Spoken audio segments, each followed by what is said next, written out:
Izin memperkenalkan diri, Taruna Muda Politeknik Imigrasi Angkatan 25, nama Viking Raffi Hudayat Talangan, NRT 2022.2558.1.01, Prodi Hukum Keimigrasian A. Izin Bapak, izin saya akan mempresentasikan atau menjelaskan resume jurnal yang berjudul Problematika Penanganan Pengungsi di Indonesia dari Perspektif Hukum Pengungsi Internasional yang ditulis oleh Cipta Primadasa, Mahendra Putra Kurnia, Reka Erawati pada tahun 2021. Latar belakang. Masalah pengungsi dan pemindahan orang di dalam negeri merupakan persoalan politik yang dihadapi masyarakat dunia saat ini. Di Indonesia, terdapat sekitar 13.500 pengungsi yang merupakan masalah multidimensional. Pengungsi dikelompokkan menjadi dua jenis, yaitu karena bencana alam dan persekusi dari negaranya. Perlindungan terhadap pengungsi pada dasarnya merupakan tanggung jawab setiap negara, terutama yang telah meratifikasi Konvensi 51 dan Protokol 1967. Di Indonesia, yang belum meratifikasi menyebabkan tidak adanya kebijakan yang pasti tentang penanganan fungsi maupun mekanisme perlakuannya. Kemudian pembahasan, Indonesia pada dasarnya tidak turut serta meratifikasi Konvensi 1951 dan Protokol 1967. Namun atas dasar HAM, arus masuknya pengungsi tidak dapat dihindari. Indonesia mematuhi prinsip non-refoulement, yaitu prinsip negara tidak dibenarkan mengusir kembali para pencari suaka dan pengungsi.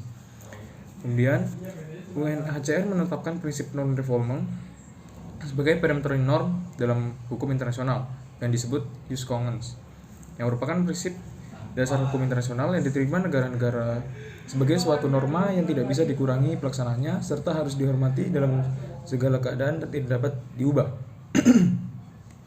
Indonesia telah berupaya menangani pengungsi dengan menerbitkan Perpres nomor 125 tahun 2016 tentang penanganan pengungsi dari luar negeri. Indonesia sebagai negara transit bagi pencari suaka dan pengungsi mengalami penumpukan arus karena proses pemberian status yang tidak pasti dan pembatasan penerimaan pengungsi ke negara ketiga. Lalu kesimpulan yang dapat diambil yaitu tindakan penanganan pengungsi di Indonesia dari perspektif hukum sudah bisa diwujudkan beberapa prinsip terpenting dari Konvensi 1951 dan 1967, yaitu tentang non-refoulement. Indonesia tidak bisa memberikan status pengungsi secara langsung karena Indonesia tidak meratifikasi Konvensi 1951 dan Protokol 67. Di jurnal yang kedua, yang berjudul Kontribusi UNHCR dalam Penanganan Pengungsi Internasional di Indonesia yang ditulis oleh Joko Setiono pada tahun 2017. Latar belakang, isu-isu internasional semakin kompleks dan meningkat seperti krisis penanganan pengungsi. UNHCR dibentuk untuk melindungi dan menjamin HAM para pencari suaka dan pengungsi internasional akibat perang dan konflik lainnya. Dalam Konstitusi Indonesia, UNHCR telah memberikan kontribusi nyata kepada pengungsi seperti pengungsi di Indochina, Vietnam, dan lain sebagainya.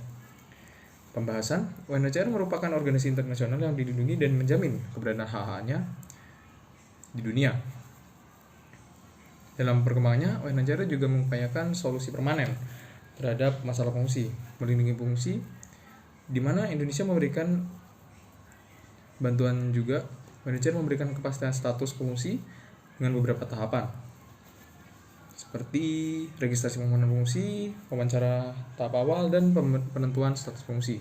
Kesimpulan, UNHCR merupakan suatu badan pengungsi dunia yang diberikan mandat oleh PBB untuk melindungi pengungsi dan membantu pengungsi mencari solusi bagi keadaan buruknya pengungsi internasional. Permasalahan itu telah ditangani dengan baik sesuai dengan Konvensi 1951 dan Protokol 1967. Di jurnal ketiga, penanganan pengungsi dari luar negeri oleh petugas rumah detensi imigrasi di wilayah Sulawesi Selatan yang ditulis oleh Yuliana Primawardani, Arif Reyanto Kurniawan pada tahun 2018. Latar belakangnya yaitu adanya kehadiran pengungsi dan mencari suaka yang merata di wilayah Indonesia, terutama pada wilayah Sulawesi Selatan. Hal ini menyebabkan Indonesia, dalam hal ini rumah detensi imigrasi, diberikan wewenang untuk mengelola deteni, pencari suaka, dan pengungsi sesuai dengan Perpres nomor 125 tahun 2016. Dalam hal ini, Direktorat Jenderal Imigrasi berkewajiban untuk menetapkan kebijakan untuk menunjang tugas dan wewenang Ludenim dalam melaksanakan tugasnya. Pembahasan, pengungsi yang masuk atau pencari suaka yang masuk ke dalam wilayah Indonesia wajib sesuai dengan Undang-Undang Dasar 1945, DUHAM, serta Perpres 125 tahun 2016 untuk diterima dan ditingkatkan kesejahteraannya atau ditangani.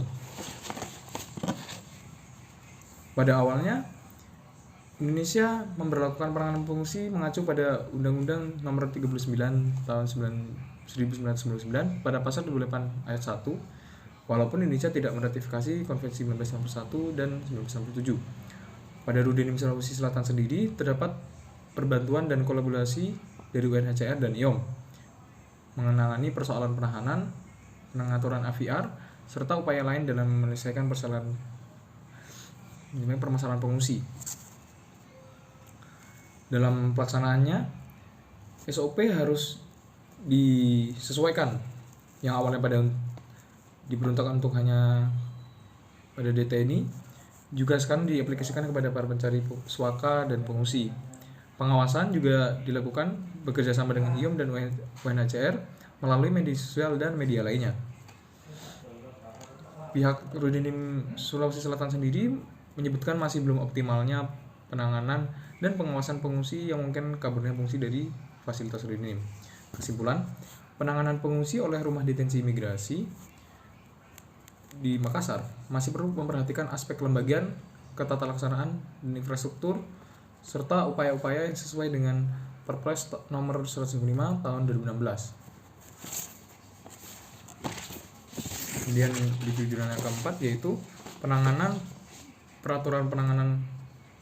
peraturan penanganan pengungsi dari luar negeri di Kota Medan yang ditulis oleh Wahyudi Chandra, Edi Ihsan Sutiarnoto, Saidul Baria pada tahun 2023. Latar belakangnya yaitu pengungsi merupakan isu global yang sedang menjadi permasalahan internasional. Indonesia menjadi salah satu negara transit bagi pencari suaka dari berbagai wilayah seperti Rohingya, Afghanistan, Uzbekistan, dan lain sebagainya. Penyebarannya pun terjadi di beberapa wilayah Indonesia, dan salah satunya menjadi tanggung jawab dari Rudenim Sumatera Utara atau Rudenim Medan. Pembahasannya pada masa pandemi COVID, pemerintah Kota Medan dan Rudenim memberikan fasilitas kesehatan bagi para pengungsi sesuai dengan Perpres nomor 105 tahun 2016, serta pemberian fasilitas pendidikan yang layak dan penempatan tempat tinggal yang layak untuk mengurangi tekanan di tempat penampungan yang sudah ada.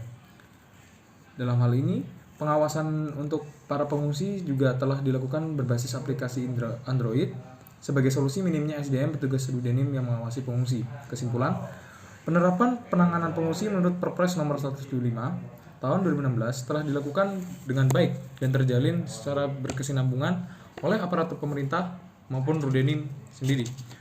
Pemerintah dan Rudenim telah berkomitmen untuk menangani pengungsi, ditunjukkan dengan pemberian vaksin, fasilitas pendidikan, dan penempatan yang layak.